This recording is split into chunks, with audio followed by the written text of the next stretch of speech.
Hello everyone, welcome to Inspire Academy. So आज हम start करेंगे साइंस 2 का chapter number 4 that is environmental management और इसका पार्ट 4 आज हम इस वीडियो में कवर करेंगे। तो इसमें हम दो टॉपिक देखने वाले हैं, जिसमें फर्स्ट है आवर रोल। इसमें हम देखेंगे कि हमारे एनवायरनमेंट को प्रिजर्व करने के लिए हम क्या कर सकते हैं as a citizen, as a human being. हम लोग क्या कर सकते हैं अपने एनवायरनमेंट को कंजर्व करने के लिए, अपने एनवायरनमेंट को प्रोटेक्ट करने के लिए।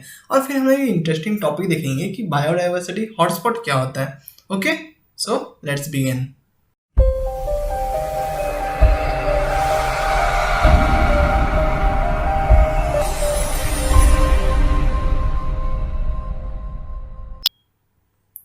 नाउ अब हम बात करते हैं हमारे रोल के बारे में। अब देखो, हम लोग इस एनवायरनमेंट के एक पार्ट है।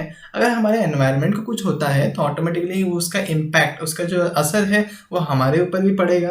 तो ये हमारा एक मॉरल रिस्पॉन्सिबिलिटी है कि हम लोग अपने एनवायरनमेंट को प्रोटेक्ट करें और हमसे जो बन पाए वो कर सकें। तो इसी ध्यान रखते हुए काफ़ी सारे ऐसे लोग जो होते हैं जो एनवायरनमेंट से प्यार करते हैं, जो एनवायरनमेंट को प्रोटेक्ट करना चाहते हैं, वो लोग आपस में आके एक वॉलंटरी ग्रुप फॉर्म करते हैं। तो ऐसे ही इंडिया में काफ़ी सारे वॉलंटरी ऑर्गेनाइजेशन हैं जो एनवायरनमेंट को प्रोटेक्ट करने के लिए काम करते हैं। तो यहाँ पे हमें कुछ एग्जांपल्स दिए हैं, जैसे कि बॉम्बे नेचुरल हिस्ट्री सोसाइटी, जो कि जिसका जो हेडक्वार्टर है वो मुंबई में है। फिर हमें यहाँ दिया हुआ है सीपीआई एनवायरनमेंट ग्रुप। ऐसे ही कई सारे हमारे पास ऑर्गेनाइजेशन हैं जो कि अपने एनवायरनमेंट को प्रोटेक्ट करने के लिए काफ़ी ज़्यादा काम करते हैं। अगर हम बात करें तो ऐसे ही काफ़ी सारे इंटरनेशनल ऑर्गेनाइजेशंस भी हैं जो एनवायरनमेंट के प्रोटेक्शन के लिए काम करते हैं। जैसे कि हमें यहाँ दिया गया है international union for conservation of nature, और इसका जो हेडक्वार्टर है वो स्विट्जरलैंड में है। और वैसे अगर हम आगे बात करें तो हमें यहाँ दिया हुआ है inter governmental panel on climate change. तो यहाँ पे इनका हेडक्वार्टर जो है वो जिनीवा में है। अगर हमें आगे देखेंगे तो यहाँ दिया हुआ है यूनाइटेड नेशंस एनवायरनमेंट प्रोग्राम, इसका हेडक्वार्टर भी जिनीवा में है। और फिर हम बात करते हैं वर्ल्ड वाइल्ड लाइफ फंड, ये इसका हेडक्वार्टर न्यूयॉर्क में है। बर्ड लाइफ इंटरनेशनल, इसका हेडक्वार्टर कैम्ब्रिज में है। और लास्ट हमें दिया हुआ है ग्रीन क्लाइमेट फंड, और इसका हेडक्वार्टर हमें दिया हुआ है साउथ कोरिया में। तो मतलब ये डिफरेंट टाइप्स ऑफ ऑर्गेनाइजेशंस हैं जो कि एनवायरनमेंट प्रोटेक्शन के लिए काफ़ी ज़्यादा काम करते हैं।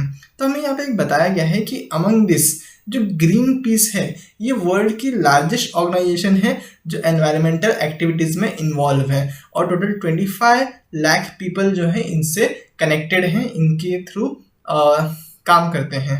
ठीक है, और ये टोटल 26 कंट्रीज़ में स्प्रेड है, मतलब इनके जो अलग अलग ऑफिसेज है वो 26 कंट्रीज़ में हमें देखने को मिल सकते हैं। तो ये ग्रीन पीस एक ऑर्गेनाइजेशन है जो काफ़ी ज़्यादा एनवायरनमेंट प्रोटेक्शन के लिए काम करती है।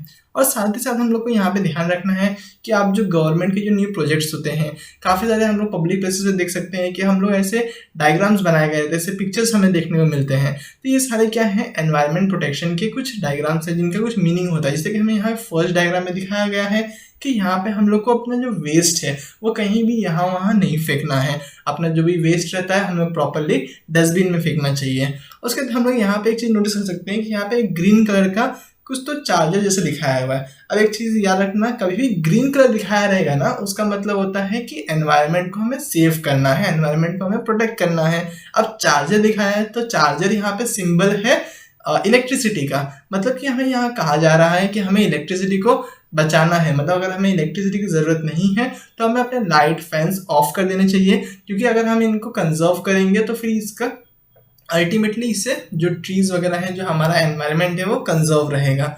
वैसे ही अगर हम यहाँ पे देख सकते हैं तो हमें यहाँ पे ग्रीन कलर का साइकिल दिखाया हुआ है। अब ग्रीन कलर का मतलब होता है कि हमें अपने एनवायरनमेंट को प्रोटेक्ट करना है। तो हमें जैसे कि पता है, अगर हम लोग व्हीकल्स का यूज़ करते हैं, अगर हम लोग कार का यूज़ करते हैं तो उससे काफ़ी ज़्यादा पोल्यूशन होता है। उसकी जगह पर अगर हम लोग शॉर्ट डिस्टेंस के लिए बाइसिकल का यूज़ करें तो ये हमारे एनवायरनमेंट के लिए काफ़ी अच्छा रहेगा। और यहाँ पे हम लोग को एक ब्लू कलर का ड्रॉप दिखाया हुआ है, तो ये एक सिंबल है सेव वाटर के लिए। मतलब कि हमें पानी उतना ही यूज़ करना चाहिए जितना कि हमें ज़रूरत है।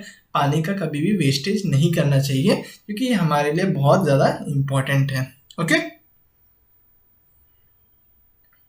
नाउ अब हम यहाँ देखते हैं कि हम लोग के डिफरेंट रोल्स क्या हो सकते हैं, कैसे हम अलग अलग लेवल पे अपने एनवायरनमेंट को प्रोटेक्ट कर सकते हैं। तो यहाँ पे हमें फर्स्ट रोल दिया हुआ है कंजर्वेशन, मतलब कि हमारे पास जितने भी रिसोर्सेज अवेलेबल हैं, हमारे आसपास जितने प्लांट्स अवेलेबल हैं, जितने एनिमल्स हैं, जितने बर्ड्स हैं, हमें ट्राई करना है कि वो कंजर्व रह सके, उन्हें कुछ प्रॉब्लम ना हो, ओके। नेक्स्ट हमें बताया है कंट्रोल। अब क्या बताया है, प्रिवेंटिंग द हार्म, मतलब कि अगर मान लो कि कुछ रीजंस की वजह से कोई मान लो एक पेड़ काट रहा है, तो ये जो पेड़ काटना जो ये एक्टिविटी है, इसे हमें ट्राई करना है कैसे भी ये रुक सके, क्योंकि ये जो एक बहुत ही हार्मफुल एक्टिविटी है, ये हमारे एनवायरनमेंट के लिए बहुत ज़्यादा डेंजरस है। तो कोई अगर पेड़ कट करता है, किसी रीज़न की वजह से अगर काफ़ी सारे एनिमल्स की डेथ होती है, तो हमें कोशिश करना है कि ऐसी एक्टिविटीज़ हमारे आसपास ना हो, तो हमें जितना भी हो सके हमें इसे प्रिवेंट करना है।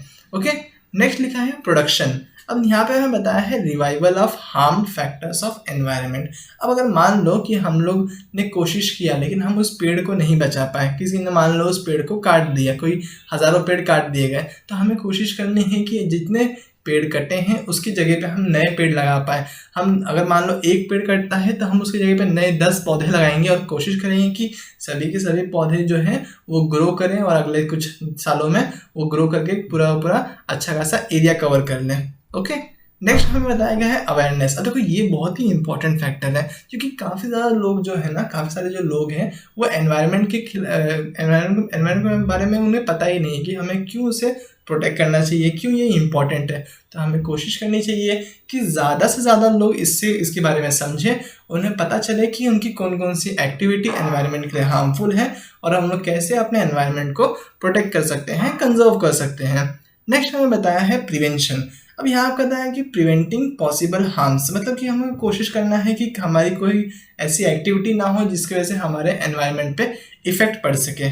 और लास्ट हमें दिया है प्रिजर्वेशन। इसमें बताया गया है preserving whatever has been left over. तो जैसे कि मैंने बताया था कि हमारे आसपास जितने भी बर्ड्स हैं, एनिमल्स हैं, हमें कोशिश करना है कि जितने भी बर्ड्स हैं वो प्रिजर्व हम कर सकें और ज़्यादा उनको हार्म ना हो सके। ओके। नाउ अब हमें यहाँ पे एक टॉपिक दिया हुआ है हॉटस्पॉट्स ऑफ बायोडाइवर्सिटी। तो सबसे पहले हम समझते हैं कि बायोडाइवर्सिटी क्या होता है। अब देखो बायो का मतलब होता है लाइफ। ओके। तो हम लोग के आसपास कितने सारे लाइफ है, मतलब कितने सारे एनिमल्स हैं, कितने सारे प्लांट हैं। ओके। तो हम लोग यहाँ सेकेंड वर्ड दिया हुआ है डाइवर्सिटी। अब डाइवर्सिटी का मतलब होता है different types of plants and animals. तो हम लोग यहाँ बात कर रहे हैं कि किसी भी एरिया में कितने सारे टाइप्स के प्लांट हैं, कितने टाइप के एनिमल्स हैं, उसे हम कहते हैं बायोडाइवर्सिटी। ओके। अब अगर हम जंगल की बात करेंगे तो एक जंगल में हम लोग को बहुत सारे टाइप्स के प्लांट देखने मिलेंगे, बहुत सारे टाइप के एनिमल्स देखने मिलेंगे। अब अगर मान लो उस जंगल पे कुछ प्रॉब्लम आता है, मान लो अगर हम उस पूरे जंगल को डिस्ट्रॉय कर देते हैं, तो क्या होगा, उसके अंदर जितने भी एनिमल्स थे वो सब एक्सटिंक्ट हो जाएंगे, मतलब ख़त्म हो जाएंगे, और उसके अंदर जितने भी प्लांट्स थे वो सब भी ख़त्म हो जाएंगे। तो ऐसे जो एरियाज़ होते हैं जहाँ पे बहुत सारे प्लांट होते हैं, बहुत सारे एनिमल्स रहते हैं, different types of plant, different types of animals रहते हैं, उसे हम कहते हैं बायोडाइवर्सिटी। ओके। तो अगर हम बात करें तो हमारे अर्थ पे कुछ ऐसे लोकेशंस हैं, मतलब जहाँ पे बहुत सारे टाइप्स ऑफ प्लांट्स और एनिमल्स होते हैं। तो यहाँ पे ये रेड कलर के एरियाज़ में हमें दिखाया गया है, ये हमारे अर्थ पे प्रेजेंट अलग अलग बायोडाइवर्सिटीज़ हैं। अगर हम देखें तो यहाँ पे इंडिया में, तो ये जो यहाँ पे दिख रहा है हम लोग को, जो कि गुजरात, महाराष्ट्र, कर्नाटका, केरल से, ये हमारे इंडिया में वेस्टर्न घाट है। वेस्टर्न घाट पे बहुत सारे टाइप्स के प्लांट्स और एनिमल्स प्रेजेंट है। वैसे अगर हम बात करें तो हम लोग नॉर्थ ईस्टर्न साइड पे भी हम लोग को देखने मिल रही है, पूरा हिमालयन रीजन है, और यहाँ पे हम लोग देख सकते हैं कि ये हमारे इंडिया का वेस्ट बंगाल एरिया है, जहाँ पे हम लोग को रॉयल बंगाल टाइगर्स वगैरह हमें देखने मिलते हैं। तो यहाँ पे काफ़ी ज़्यादा फॉरेस्ट है। ओके। तो हम लोग देख सकते हैं कि ये इंडिया में काफ़ी ज़्यादा बायोडाइवर्सिटी एरियाज हैं। ओके। अगर हम बात करते हैं तो टोटल हमारे अर्थ पे 34 हाईली सेंसिटिव बायोडाइवर्सिटी स्पॉट्स हैं। अब देखो ये 34 हाईली सेंसिटिव का मतलब क्या है, कि ये ऐसे एरियाज़ हैं कि अगर हमने इनको प्रॉपर्ली केयर नहीं किया, इनका प्रॉपर्ली हमने देखभाल नहीं किया, और अगर यहाँ पे जो एक्टिविटीज़ हो रहे हैं, डिफॉरेस्टेशन हो रहे हैं, अगर हमें उन्हें प्रॉपर्ली रोका नहीं, तो हो सकता है कि फ्यूचर में ये सारे जो बायोडाइवर्सिटी है कम्प्लीटली डिस्ट्रॉय हो जाए, और यहाँ के जो प्लांट हैं और जो एनिमल्स हैं वो भी कम्प्लीटली डिस्ट्रॉय हो जाएंगे। तो अगर हम बात करें तो हमारे अर्थ का जो पूरा एरिया है उसका 15.7% किस में आता है, बायोडाइवर्सिटी एरिया में आता है। मतलब ये इतने ज़्यादा एरियाज में प्लांट्स और animals, different type of plants और एनिमल्स प्रेजेंट हैं। ओके। अगर हम बात करें ना तो 86% of the sensitive areas are already destroyed, मतलब कि ह्यूमन की एक्टिविटीज़ की वजह से इसका 86% एरिया काफ़ी ज़्यादा डिस्ट्रॉय हो चुका है, ऑलरेडी डिस्ट्रॉय हो चुका है। और बचा कितना हमारे पास 2.3% area of the earth has been left over with sensitive spots, मतलब कि जो पहले 15.7% एरिया हमारे पास बायोडाइवर्सिटी स्पॉट्स के फॉर्म में प्रेजेंट था, आज हमने उसमें इतना डिस्ट्रक्शन कर दिया है कि अब उसमें सिर्फ 2.3% एरियाज ही बचा है बायोडाइवर्सिटी स्पॉट्स के फॉर्म में। ओके, नाउ अब हम इनकी बात करें तो यहाँ पे टोटल मिला के 1,50,000 टाइप्स के प्लांट स्पीशीज है, मतलब 1.5 लाख टोटल अलग अलग टाइप के प्लांट्स हमें देखने को मिल सकते हैं यहाँ पे। और इसमें से which are 50% of the world count, मतलब अगर हमारे पूरे अर्थ की बात करेंगे तो अर्थ में जितने भी प्लांट्स प्रेजेंट होते हैं उसके 50% प्लांट्स हम लोग को ये 34 जो बायोडाइवर्सिटी हॉटस्पॉट्स हैं वहाँ पे हमें प्रेजेंट है। तो अगर ये हम लोग बायोडाइवर्सिटी हॉटस्पॉट को प्रिजर्व नहीं करेंगे तो ये हमारे अर्थ पे जो डाइवर्सिटी है उसके लिए बहुत ज़्यादा हार्मफुल है। ओके, अगर हमने इनको प्रिजर्व नहीं किया तो जितने अलग अलग टाइप के हमें प्लांट्स देखने मिलते हैं, जितने अलग टाइप के हमें एनिमल्स देखने मिलते हैं, हो सकता है कि फ्यूचर में हमें इतने टाइप्स के प्लांट और एनिमल देखने ना मिले। ओके, नाउ अब यहाँ बताया गया है out of the total plant species 50,000 are endemic. अब एंडेमिक मतलब क्या होता है ना कि ऐसे प्लांट्स जो सिर्फ एक पर्टिकुलर एरिया में ग्रो होते हैं। जैसे कि मैंने बताया था कि जो अगर मान लो पूरी ह्यूमन जो है अगर सिर्फ मुंबई में रहें तो क्या होगा, अगर मुंबई में कोई कैलेमिटी आती है तो पूरा ह्यूमन रेस जो है वो एक्सटिंक्ट हो सकता है, वो ख़त्म हो सकता है। तो लेकिन अगर वही ह्यूमन अगर अलग अलग एरियाज़ में रहेंगे, कुछ ह्यूमन्स अगर मुंबई में रहते हैं, कुछ ह्यूमन्स अगर दिल्ली में रहते हैं, कुछ ह्यूमन्स अगर न्यूयॉर्क में रहते हैं, तो अगर किसी एक एरिया में डिज़ास्टर आता है तो फिर दूसरे एरिया के ह्यूमन्स बच जाएंगे और हो सकता है कि वो हमें हेल्प भी प्रोवाइड कर सकें। तो वैसे ही अगर मान लो कोई एक ऑर्गेनिज्म है, कोई एक स्पीशीज़ है जो कि एक पर्टिकुलर एरिया में प्रेजेंट होता है तो उसे हम कहते हैं एंडेमिक। ओके, नाउ अब अगर हम इंडिया की बात करें तो इंडिया में जो हम लोग जैसे देखा हम लोगों ने जो वेस्टर्न घाट है, तो वेस्टर्न घाट जो है वो गुजरात, महाराष्ट्र, गोवा, तमिलनाडु, केरल इन सब एरिया में स्प्रेड है।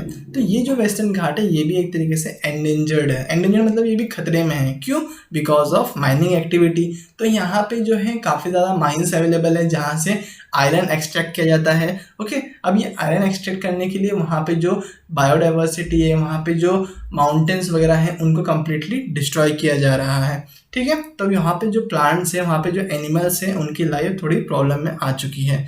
वैसे अगर हम बात करें जो मैनस सेंचुरी है, ओके, तो यहाँ पे जो आसाम में मैनस सेंचुरी पाई जाती है तो वहाँ पे जो रिवर है उनके ऊपर डैम्स बना दिए गए हैं। तो वो डैम का पानी जो है अब जो फॉरेस्ट में नहीं जाता, उसका काफ़ी सारा पार्ट जो है वो सिटी के डेवलपमेंट में यूज़ किया जाता है। तो इसकी वजह से क्या हो रहा है कि वहाँ पे जो फॉरेस्ट में जो हरियाली थी वो काफ़ी ज़्यादा कम हो रही है, जिसकी वजह से टाइगर और राइनो के लिए वहाँ पे सरवाइव करना काफ़ी ज़्यादा डिफ़िकल्ट हो गया है। वैसे अगर हम बात करें वेस्ट बंगाल में सुंदरबन सेंचुरी है और वहाँ पे भी कुछ ऐसा ही सिनेरियो है कि वहाँ पे डैम्स कंस्ट्रक्ट होने की वजह से, वहाँ पे डिफॉरेस्टेशन होने की वजह से, मतलब फॉरेस्ट को कट करने की वजह से वहाँ पे जो एनिमल्स हैं उनकी लाइफ जो है वो खतरे में आ चुकी है। उनके जो नंबर हैं काफ़ी ज़्यादा रिड्यूस हो रहे हैं, काफ़ी ज़्यादा कम हो रहे हैं। और अगर हमने इसको सही टाइम पे इसको हमने कंट्रोल नहीं किया तो हो सकता है कि फ्यूचर में हमें टाइगर्स देखने ना मिले। ओके।